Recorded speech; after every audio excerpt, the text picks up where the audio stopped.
Hello everyone, welcome to episode 3 of MS PhD series hosted by WomenofBITS. Today's session will be based on Masters in Management. We have two wonderful women with us, Neha Nandwana and Shruti Narendra. So both of them have studied from HEC Paris.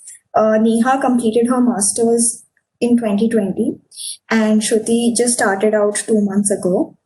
Neha has had work experience at Roland Berger and MIQ Digital India. She is currently working at Roland Berger and she worked at MIQ Digital India before her MIM. Neha has also had an internship experience at BASF and Asmodee Group. She received the Eiffel Excellence Scholarship and Bhushan Bhatia Scholarship as well. We also have Shruti Naren with us.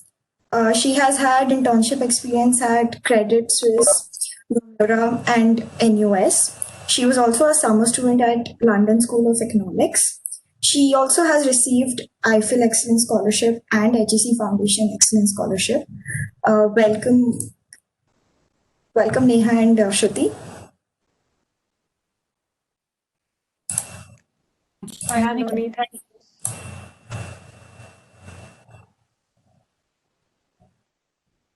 You can hear me well, right? Yes. Just a second. All right. So we'll begin with the questions that we received in the Google form. Then we will move on to the live Q&A. If anyone has any questions or any doubts, they can post it in the Q&A in the chat box and we will answer them later. All right, so let's begin. So let's start with a very basic question. So what is the MIM program about and how is it different from MBA? So Shruti, could you go first? Okay. So the MIM program essentially is a pre-experience program in management field. And the main difference between MIM and MBA is the work experience that the candidates bring with them. So MBA is for a slightly older cohort and they have had some years of experiences in varied fields, whereas MIM is something that, and it's more of a European concept and people can join directly after their undergrad or a minimum of 2 years of experience. That's great. Neha, would you like to add anything? Yeah, more or less these things are covered. All right. So let's start with your application process and how you went about it. So could you tell us what do MIM programs look for in a student and how did you build your profile with that aspect? Okay, so for this, there are definitely like different aspects to it. So just consider with respect to your scores, the first preliminary to have like a GMAT or GRE, like a good enough score to apply. Then the second part of it is the application, the application essays, which hopefully feel becomes really crucial to make your application stand out. And the third element would be getting the right letter of recommendation. So once you have these three things, the other things are based on like your prolonged experiences that you have developed over time. So it could be your work experience, or let's say what projects you have done during your bachelor's, or I think like another thing that could add something is like if you have exceptionally done something in extracurricular, let's say sports, or have you been part of some NGOs, these kind of things. So basically, like they get a lot of applications who are like Indians, engineers, so you have to stand out. So in order to do that, these things are the things that can differentiate you. Shruti, would you like to add something to that? Yeah, I think but I think it's a very holistic approach. So there's not one thing that you have to be good at, or you have to be good at everything equally. It's like whatever is unique to your profile. So it could be like an exceptional GMAT maybe, and that could like really stand you out, like 790 perhaps, or like you did a wonderful internship. So yeah, basically these, like any one exceptional experiences, or there's no general set rule? All right. So many people had this question: how much does your academics at BITS affect the admission process, like the CGPA, the projects, and all those things? So, Shruti, would you like to answer that? It's always good to have a good CGPA and a good GMAT.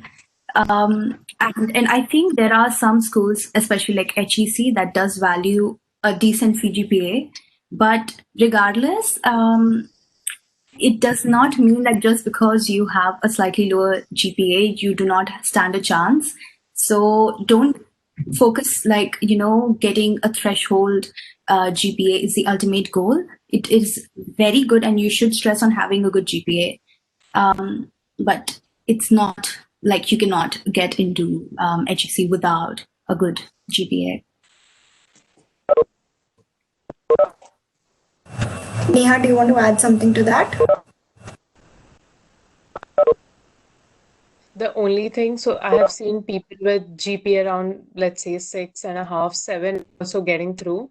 So like Shruti previously mentioned that if you are exceptionally good at something else, like your GMAT score, or you can build up a story in your essay saying that why your GPA has been low at BITS and how you've worked towards like making your academics better. That also I think works. Like if you already feel that you're lagging behind in your GPA, so there's no point of getting disheartened. You can work on like other parts of your profile and work on like getting a GMAT, a good GMAT, and explain it thoroughly in your essays that why it has been low.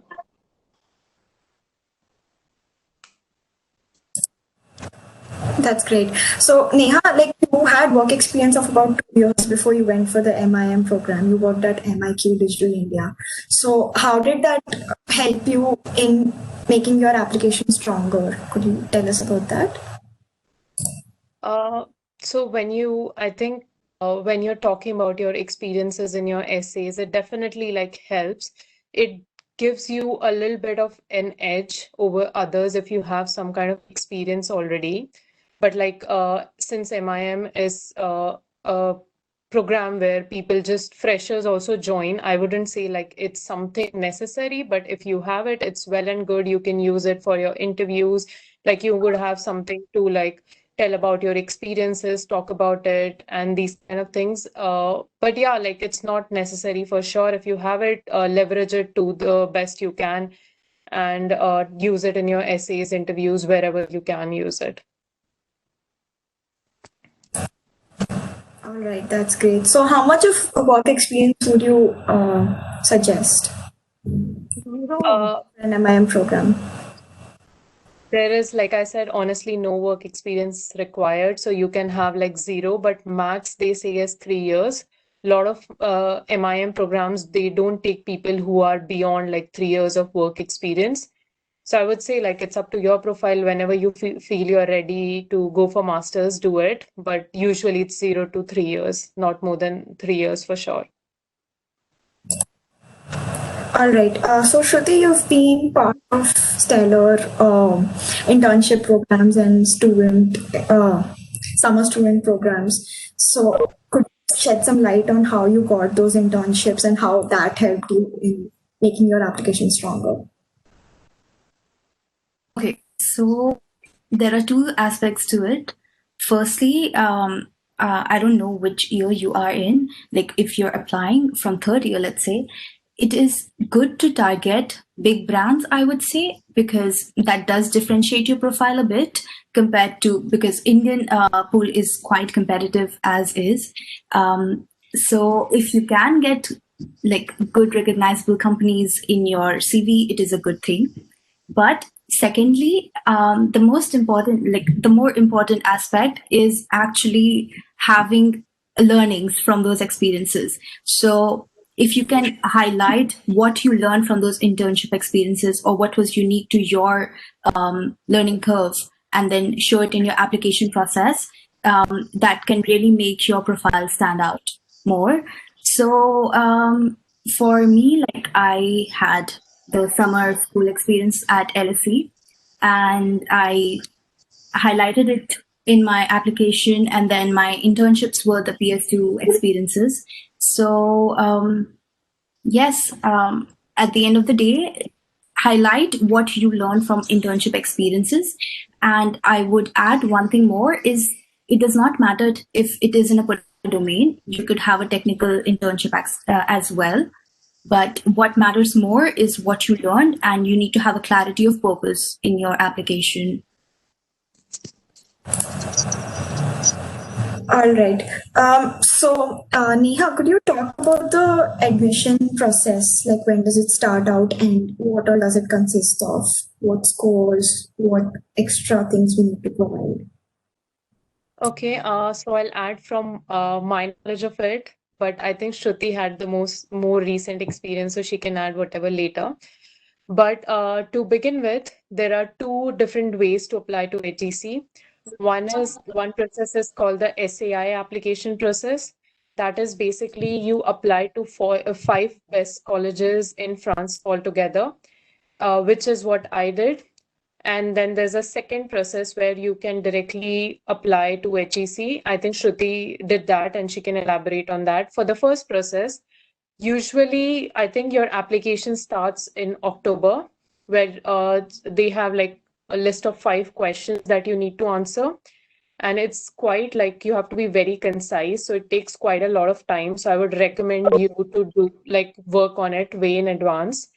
Then you need 2 letter of recommendations, your CV, and and your GMAT score. So I would recommend that you first take your GMAT, let's say around September or even August, or even if earlier you can do, but latest by August, September, so that you can start working on your essays, because I think that's really important. It takes fairly a lot of time, and they're very like precise questions. Why you did that? Why you did that? So prepare for it, get it revised by multiple people. And then once you do that, you are shortlisted for interview. Now with SAI, like I said, that you apply to 5 different colleges at once.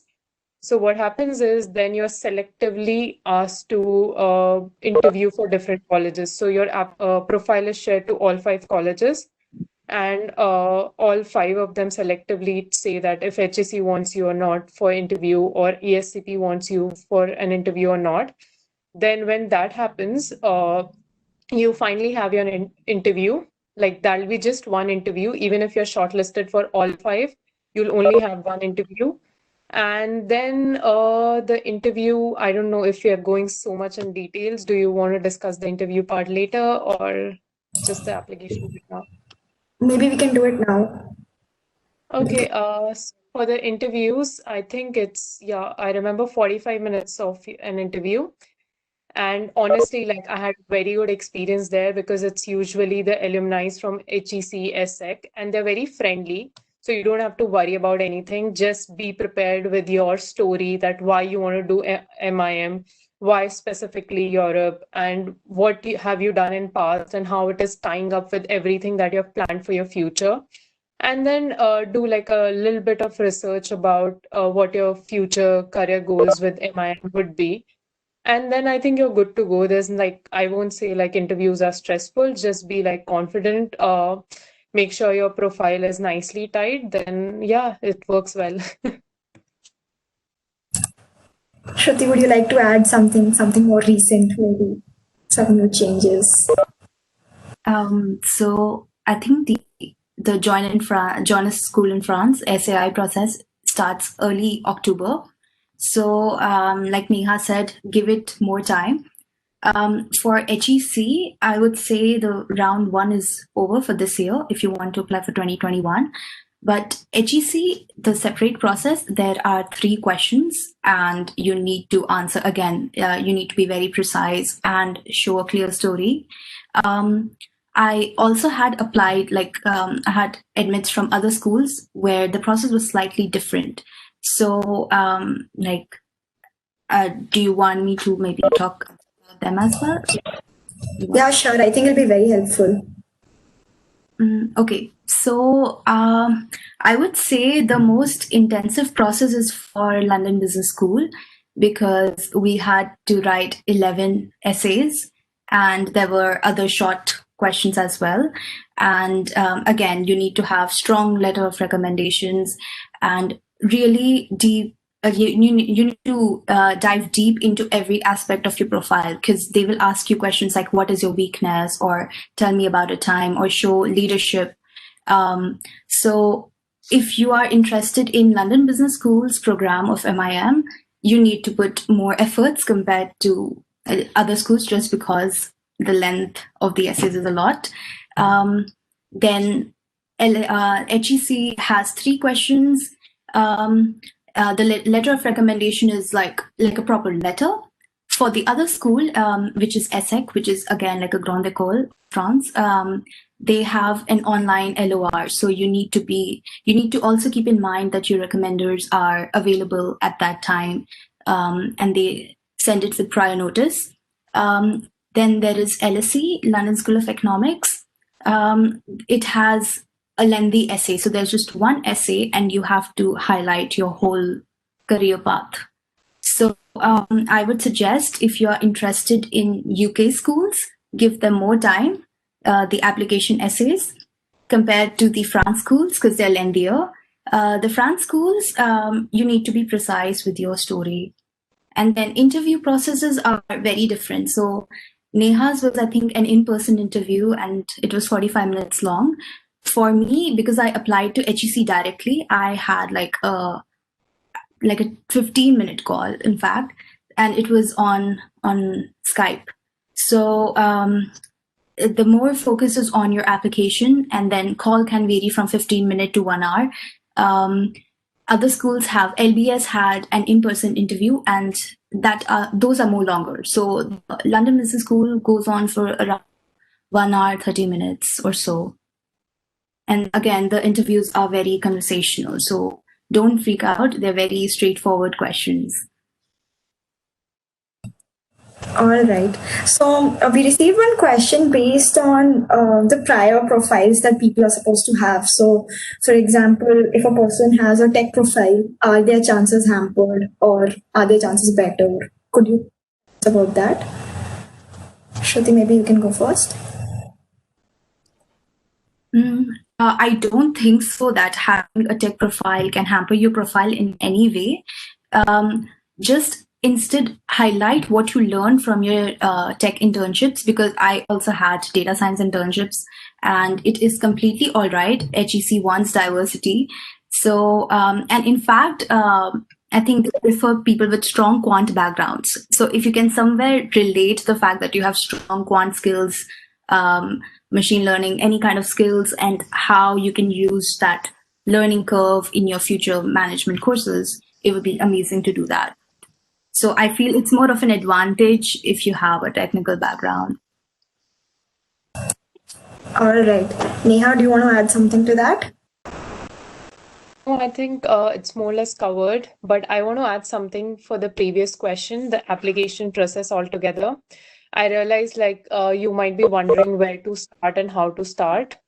And if that is your first point, then I would say that first, just type the name of the college you are interested in and type MIM-SC along with it on Google. Let's say HEC Paris MIM-SC. And MIM-SC has pages for each and every college where they talk about the application requirements, that what you need, whether you would need 2 letters of recommendations, 1 or 3, or how many essays would you need, these kind of things. And then they also give you the different deadlines and the ways you can apply to. So first, do your thorough research and decide on where you want to apply and when you want to apply. And then you can go ahead with your application process of writing essays, having a GMAT score and these kind of things. But preliminary thing I would recommend personally would make an Excel and note down these points before you start your application process. Right. So Neha, could you tell us the difference between the MIM and MBA programs across different continents? There's always this debate about US, Europe, Singapore, Australia. So could you just shed some light on that, and what made you choose France specifically? Okay, so when you decide to do honestly an MIM, then there's always a better option to pick Europe because it's a very European concept and it started in Europe. So all the schools are like, if you even look at the rankings, the better schools are in Europe. So if you're deciding for an MIM, then I would say go for a European school. Whereas like if you want to do something more specific, let's say only MIF or these kind of masters, then there are like schools which you can also pick in the US. And I would say the difference would come majorly is that if you really want to settle in the US, then I wouldn't recommend you to probably apply to a European school because it gets difficult. US already has their own pool of students who would be applying for jobs there. Like I won't say like it's not possible. I've seen people getting jobs in the US from HEC, but I would say like it gets a little more difficult. So be clear in your head where you want to end up, then only decide whether you want to like be applying apply in Europe or in the US. That's the scene. And then with MI and MBA, I would say like curriculum wise, so with MBA, the cohort is way more experienced and their priorities are way different. Whereas if you come to MIM, you come up with the minds, like if you don't have a work experience and you already want to do your, let's say, masters, then MIM is the best option. You don't want to apply for MBA, get rejected, because there are people like with more experience than you. But I would say, and if you're applying for MIM, then you have to keep in mind that you might have to do some internships during your program, and program becomes prolonged just to make sure you get a good job and you stand apart. And in terms of your class, the class is also, I think I would say, as diverse as any MBA class. And the curriculum also I've seen, like I've talked to MBA people, it's more or less similar. It's not very different, I would say. And here it's little more theoretical than the MBA one, but the difference isn't too much. It's just like the kind of experience people hold. That's the only difference I would say from MIM and MBA perspective. All right. Shruti, do you want to add something to that? Probably one thing, which is that if you have decided on the country that you want to start your experience in, let's say Europe, MIM gives you an edge in the sense that you can start your career in a particular domain earlier compared to if you have a tech background and then you wait for an MBA after, let's say, 4-5 years of work ex, and then you move to, let's say, consulting or banking. So I would say that as an expat in Europe, and I'm pretty sure that most of you must be wanting to work in Europe or somewhere outside of India post your master's. So it gives you a certain edge to incorporate the international work culture earlier in your career. And that is something that MIM offers. And in this regard, I think HEC has a perfect curriculum because of the gap year that it offers us. All right. So could you also tell us about the difference in career prospect after an MBA or an MIM with respect to continents and with respect to the programs? Neha, do you want to start and then you can add? But different in career prospects, I would say you can apply for any industry you want in both the cases. The only difference would be the position you get hired at, to be honest. Like for an MBA, they already have some experience. So if you're applying to, let's say, a consulting firm, then you'll already be at a senior consultant level, let's say. But if you apply as an MIM student, then it would be a junior consultant. So the only difference that comes is in the terms of level of hierarchy you are hired in the firm. But to be honest, in both the cases, you can apply for any job and you can get it. It's basically based on your personal profile that you have. And yeah, more or less this. Like I think doors are open. All the doors are open in both the cases. You don't have to think about that. I won't get this job with MIM. And I would just like to add one thing. So we have to apply for internships here. So because I was just talking to some recruiters like a while back, and there are, I'm not sure it was there earlier, but there's some specific internships and all cycles that are available only for MIM students. So they can actually get exposure in different industries. And these internships are not available for MBAs. And there are really good positions that they would prefer to hire at a junior level for an MIM compared to like an MBA because they are more expensive. So you could have flexibility with an MIM as well. All right. So I believe that people always weigh in their options between studying abroad and studying in India, especially with respect to an MBA or an MIM. So what are your views on that? Shruti, you can go first, I think. Okay. I think the most important thing we should focus on is like our personal growth beyond the professional context. And while IIMs and any kind of MBA programs in India are great, the kind of learning experience that you have here with the immense diversity that is there abroad, you would really challenge yourself, and you learn about different opportunities that are there or different working styles of people in different nationalities. So I would say the diversity helps a lot. And even the curriculum reflects that, because here we have case studies and the entire course structure is based on international cases and concepts. Whereas I think for India, it is more India specific. But apart from that, I think the professors are good everywhere. And maybe here we have flexibility in the area that we want to choose. Whereas there might be some restrictions in the international experience or opportunities post MBA in India. So mainly that, I think. All right. Neha, do you want to add something to that? Yeah, just to add another point, it also depends on, like, apart from definitely like the kind of experience you want, the other thing you might want to consider is that where you want to settle eventually. So if you want to settle abroad, it's always better to like study outside India than in India, so that there are more opportunities for you eventually. But like if you want to do like study abroad and go back to India, obviously you can do that. But I'm sure like you're not making the most out of your experience. So like that's the case. If you want to settle in India, I would say like maybe do something in India, because going abroad is then way more expensive, and then eventually if you want to go back to India, might not make so much sense. But of course, if you want to do it, do it. Whereas if you want to settle abroad, just like I would say preferably study abroad and do your masters abroad. All right. So both of you got really stellar scholarships as well. So could you tell us about that? Neha, maybe you can go first.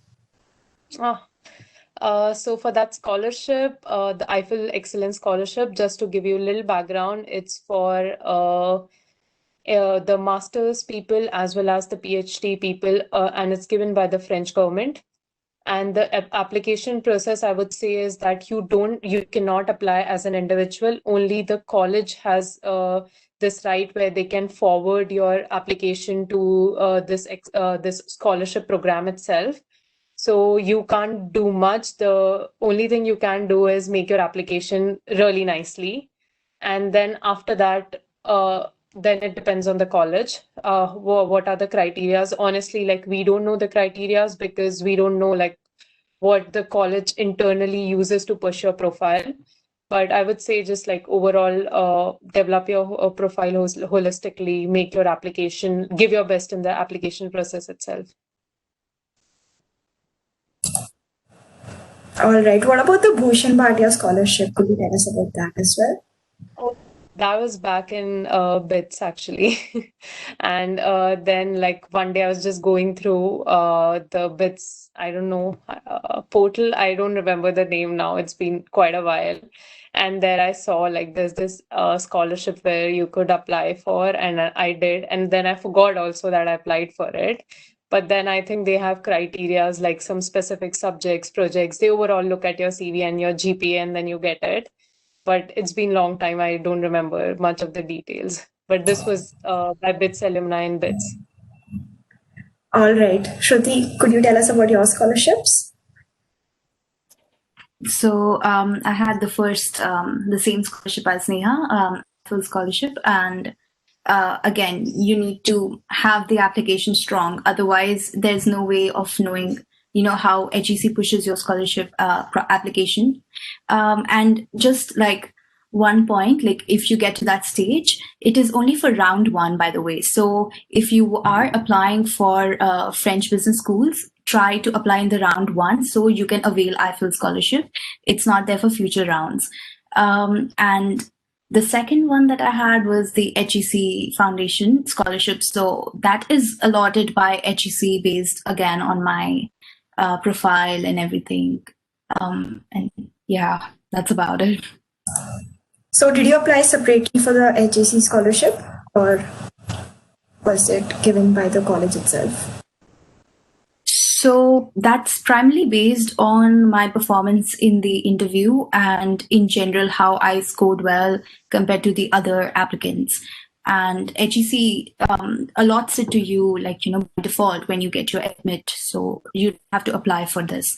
And this facility is available with most of the business schools. They have this provision of scholarships for, like the top candidates. All right, so that was about the application process. Now we'll move on to the program itself. So let's talk about the course flow that happens over there. So what all are the courses and how are the different years spread out? How are the different courses spread out among the years? So Neha, would you like to go first? Okay, so with the program itself, I'll give you a little bit of background first. So the program is divided into, like it can vary between 2 to 3 years. It depends on you. So the first year is common for everybody and everybody starts there. Then after that, I'll get in the details later, but I'll just tell you what happens. Then for the second year, you have an option of taking a gap year or not, which gap year basically means that you can do different internships or you can also like work, like you can take a personal gap year also. There are different ways you can do it, but a lot of people who like, since MIM, we discussed, it's mainly for freshers. So you want to gather some work experience before you apply for jobs. And trust me when I say that, if you're trying to apply for a job abroad, they definitely like full-time job, they prefer somebody who has some experience abroad. So that's why a lot of people who are freshers, they take this gap year and then they do like 3 to 4 internships depending on what they get and how they want to spread it in different domains. And it also helps you to decide what you want to do as your major. And then that's the second year. Or if you don't want to take this gap year, you directly have the option of doing your specialization. Usually the people who don't take the gap year are people who have already worked in past and they have, let's say, worked for 1 or 2 years back in India, or let's say wherever they have been. And then you just don't want to delay the entire process of your master's program. Then you quickly do the second year, which is your specialization. So these are like, this is how the course is distributed. And for M1, I would say the courses, they carry like the spectrum is really wide. So you also have law courses, you have marketing courses, you have extensive like finance courses, 5 to 6 finance courses you have. Then you have marketing, finance. Yeah, I don't know if I'm missing out on something. It's been 3 years.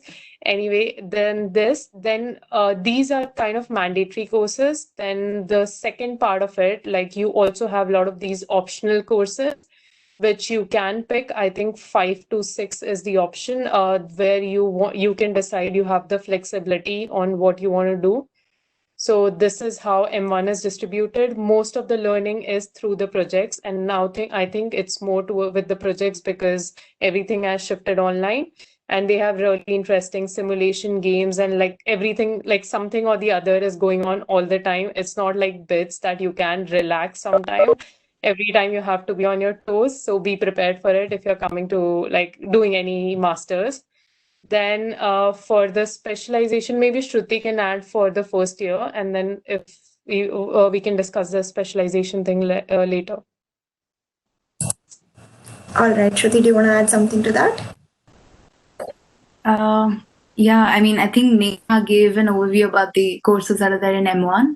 And then, like, we have the option to actually go for a gap year or the M2. And I think specializations, we have a variety of specializations. We have double degree exchange programs, and degrees in law, in public policy. We have in financial engineering as well with MIT, and there's a double degree with Yale that you can apply for. And then I think there is a SEMS program, which is an exchange with 30 plus universities all over the world that you can go for. Again, the usual suspects: marketing, finance, strategic management. So those are the specialties that HEC offers. There's also, of course, sustainability, entrepreneurship. So HEC offers you a variety of, like, you can do anything that you want here. You can even go to, data science specific, data science consulting positions as well. We have a lot of electives that we're having next semester. Digital marketing, anything. So HEC has that option of you can do anything you want here. There's a variety. All right. So, Neha, you took a major in strategic management. Could you tell us about that major and the other majors that are offered at HEC Paris? Okay, I can like definitely give more context about my major than others, but for me, I wanted to have like a work in consulting later after my master's. So I thought like this would be a better fit for my profile. So, but there's no like hard lines being drawn that if you do strategy, then you go for consulting jobs, or if you do finance, you go for banking jobs. People do like different things and still like get a job anywhere they feel like. It basically depends on your interest, what you want to do. So, pick your second year of master's or specialization on what interests you the most. If it's sustainability, do it. Don't worry about the job. I think it's just like if you still want to get a job in a bank, you can get, but you need to just acquire those skills over time along with your curriculum. So do that. And with the strategic management masters, I would say it's more focused towards like preparing you for like a consulting job, let's say, or a consulting profile per se. So that's why I picked it. And the background, like the people I had around me were also a little more inclined towards consulting. So we had a very nice group where we would talk about job applications, the preparation process, and everything. So apart from like academics, this was like a better part, I would say. And then, yeah, again, for deciding your major, if you're taking a gap year, then also that also helps because then you do like 3 to 4 internships. And if you're not still sure, then with those internships, at least you can decide what major you want to do and can align it with what you want to do, like as your what job you want. Awesome. So, Shruti, you have planned to take a gap year during your MIM program. So, could you tell us about what the gap year offers, the opportunities, and any like internship programs, and all those aspects? So, like, just to give you an overview, unlike the business schools in India, here we don't have a placement manager. So you have to search for job interviews, applications, internships, everything by yourself. And there's a career center at HEC, which is very helpful, but you have to make efforts and apply to a lot of places. So like I think Neha mentioned this point earlier that, when you're applying for your full-time roles, after you're done with your masters, they really value an international work ex.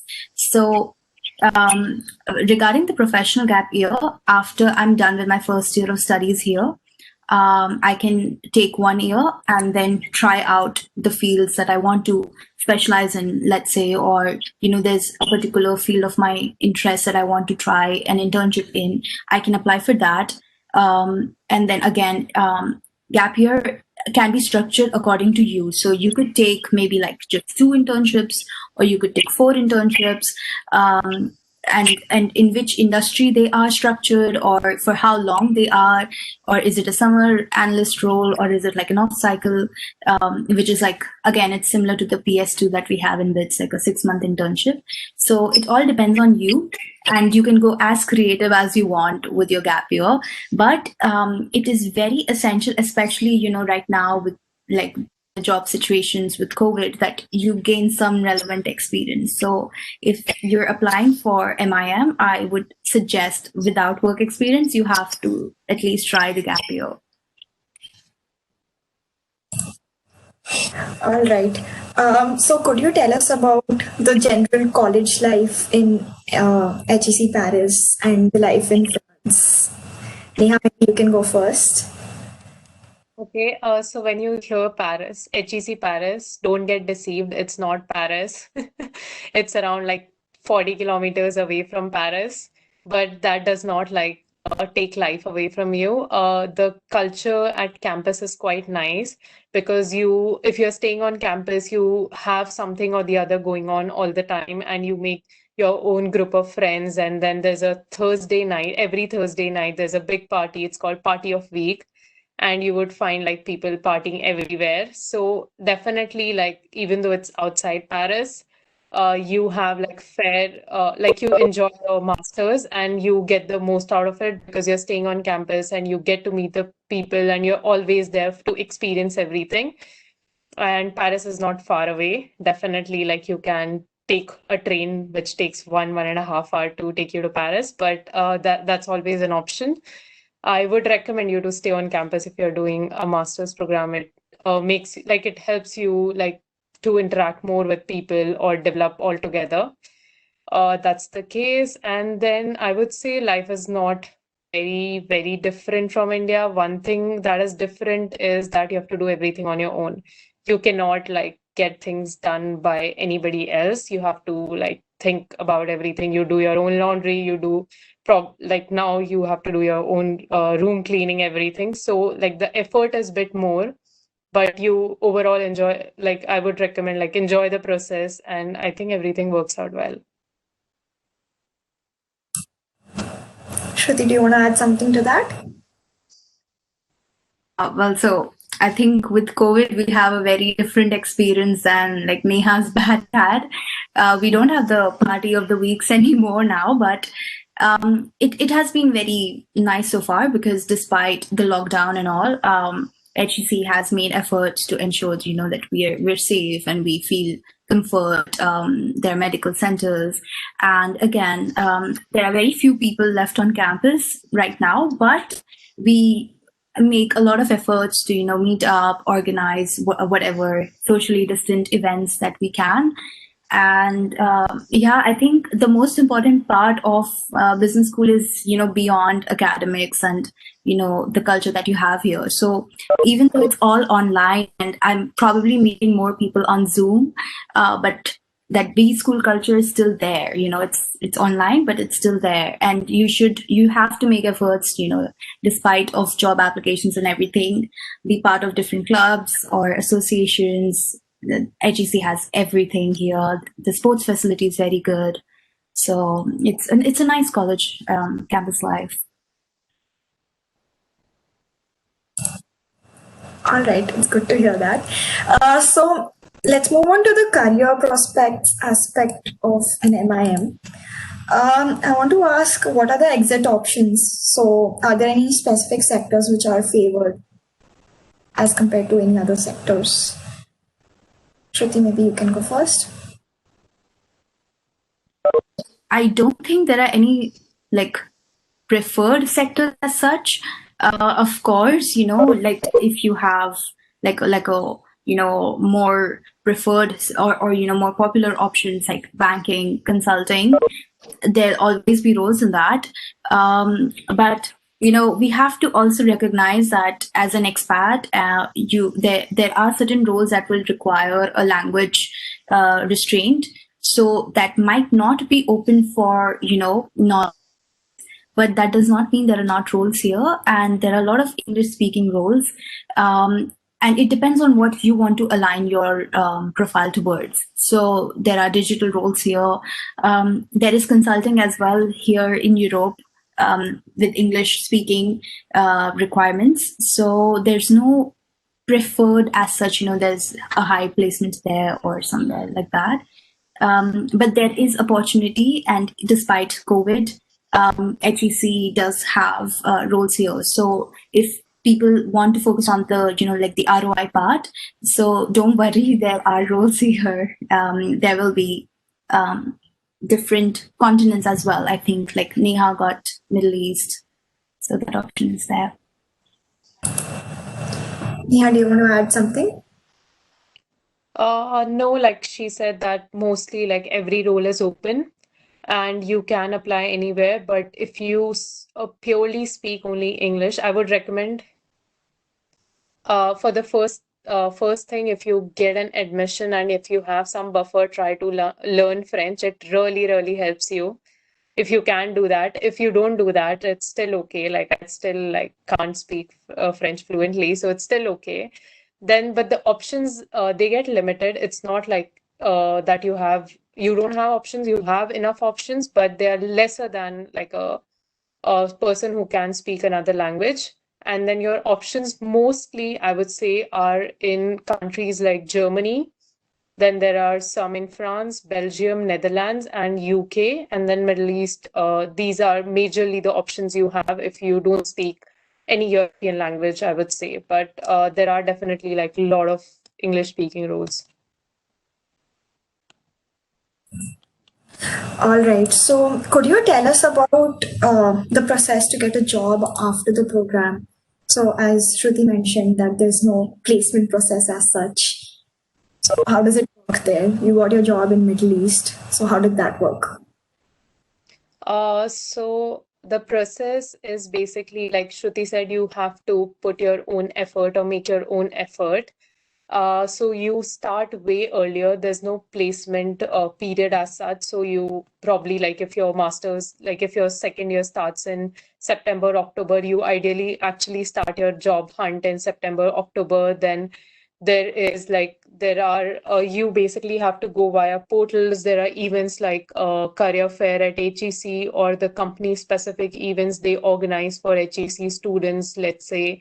So you get in touch with the relevant people at different firms. You talk to them to make sure your application is aligned, because there are thousands and thousands of applications to every firm, each and every firm, and there has to be something that differentiates you. So you have to network a lot. You have to talk to people from like all possible like companies that you want to apply to. Talk to them, make your cover letter personalized, if possible, get a referral from them, and then make an application. But it does not end there. Then you usually have like 3 to 4 rounds of interviews. So for me, like I recently finished my I have worked in done 2 internships in Germany as well for like 6 months. Then I would say like the process more or less remains the same on what geography you apply to. There are small little changes that would come, but I would say the process is prolonged. So you have to keep your patience. And then once you make your application network enough, then you have your 3 to 4 rounds of interviews. And that's when like you finally get your job. It's not like in India, one day there's company coming and the end of the day you have your job. All right. Shruti, do you want to add something? No, I think Neha really structured that well. And I mean, you have to really recognize that if you're coming for a business school in Europe, the companies don't come to you. You have to really put efforts and go out, reach out to the company. And that takes a lot of effort, because again, the courses here, they are theoretical and simple in a way, but they're very challenging and time consuming as well. So you need to really balance between your courses, your job search and all. So that's a very major difference compared to Indian B schools. All right. So, would you like to share what you're planning next career-wise? Shruti, you can go first. Okay. So right now, I like my professional gap year applications will start like in a couple of months. So as of now, consulting does seem like a good option that I want to go towards. But during my gap year, like I'm keeping my options open. I will be looking at opportunities in finance or consulting, primarily these two. And depending on which I like during my gap year, I will decide my specialization and then like apply for job applications. So I have like a 3-year waiting period, but these are the two industries that mostly I will be targeting. All right. What about you, Neha? I just started my job 1 week back, which is like, so this was supposed to start in July, but then because of the COVID situation, it got postponed. So meanwhile, I found another consulting internship because I really, for now, I want to be in consulting for next 2 to 3 years, let's say. So for now, I'm enjoying my job and I want to progress in that, like no other objectives, honestly, for me. All right. So now we'll move on to the audience Q&A. So could you give some tips for management consulting aspirants if they are aiming for an MIM? I would say just like network with the right people, decide where you want to be and apply. Never, never, never apply, make an application without talking to people from the firm because they get thousands and thousands of applications and they genuinely want to see the motivation. The only thing they're looking for is how motivated you are for their firm. I know it gets difficult because more or less you feel like every firm is the same, but you won't know the differences unless you talk to the people relevant to the firm. So, yeah, the tip would be network. All right. So could you tell us about the MFE program at HEC Paris? Okay. Shruti, do you want to go or I can go? I honestly don't have much idea about the financial economics major. Okay. So I don't have a first-hand idea or experience, but I can tell from what I heard from my friends that this is, if you don't want to purely do finance, then this is something people do, which is like a combination of, let's say, finance, economics, and also some part of strategy. So MFE program is altogether that. And then they also rigorously, from what I remember, work with different, let's say they get involved in some kind of coding now and then, which is what I've heard for their specific courses. But I would say like, if you don't want to like purely go into one of these fields, then this is like a good option where you can get flavor of all three, like finance, economics, and strategy. And with respect to the job options, I said that there is no barrier. You can apply irrespective of your major. And with this also, like you have an opportunity to apply anywhere, like finance jobs or data related jobs. It basically depends on your personal skills then. All right. So there's one more question. So to add, it is not financial engineering, so it's not a very quant-based major. So, in case like if people get confused with MFE of the USA format, it is completely different.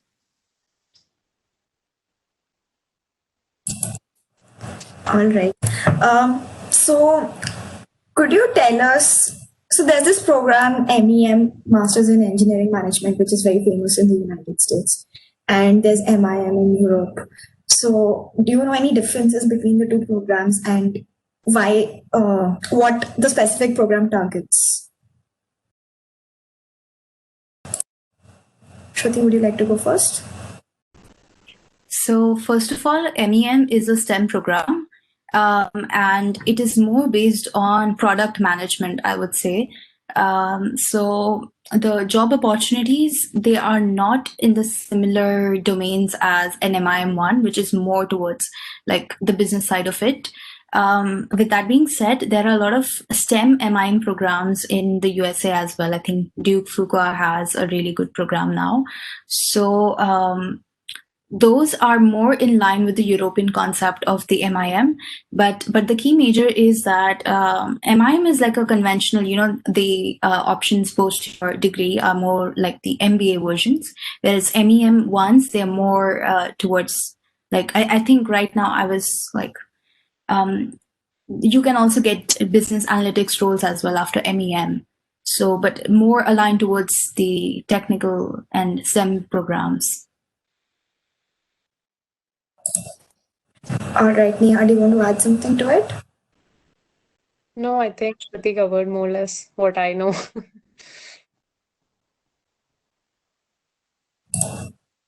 All right. So I think we are running out of time and we are also done with the questions. We'll wrap up with one last question. What skills would you suggest a potential MIM or an MBA student to have before joining such programs?